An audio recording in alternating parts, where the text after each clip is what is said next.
So, technically, ibang hearing dapat yon. Yes. Pero sabi nung ICC, teka, may hearing na tayo ng February, huwag na tayong magpatawag ng March. Yun na naman. Ayaw na naman niya. Ganun din, no? So, Ayaw niya. ito ay supposedly, hindi siya, kumbaga, i-reviewin yung, ito yung kwarto niya, gano'n. Kundi arguments din na parang, do the conditions for detention still exist? Naalala nyo, 3 yan. Kung may pangangailangan ba, hindi pala 3, iba yon yung sa interim release yun, pero kumbaga may pangangailangan ba na panatilihin siya sa loob ng detention facility at kung okay ba ang kanyang detention conditions.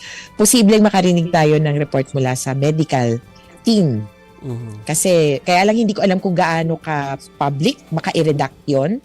Kasi, syempre, privacy.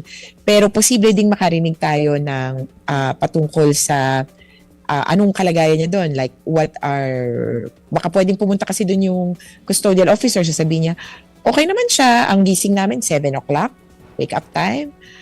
Lalabas siya, ilalock up lang kapag kakain, tapos wala namang problema. Posibleng mabanggit din yung pag-debunk ng ilang mga sinasabing nadulas, na coma, ano ba? Na-unconscious, wag naman coma, sorry.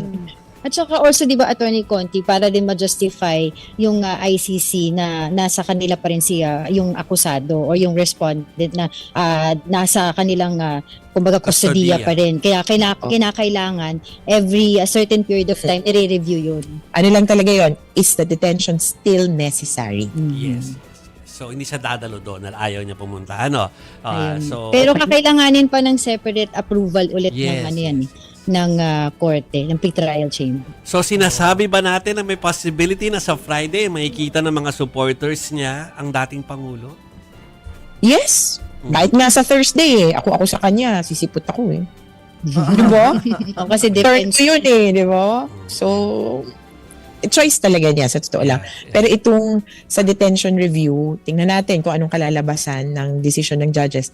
Pero posibleng i-grant din dahil, kumbaga, it's one entire proceeding. So, kung absent na siya nung Monday to Thursday, bakit siya pipilitin or bakit siya i-deny yung request ng Friday?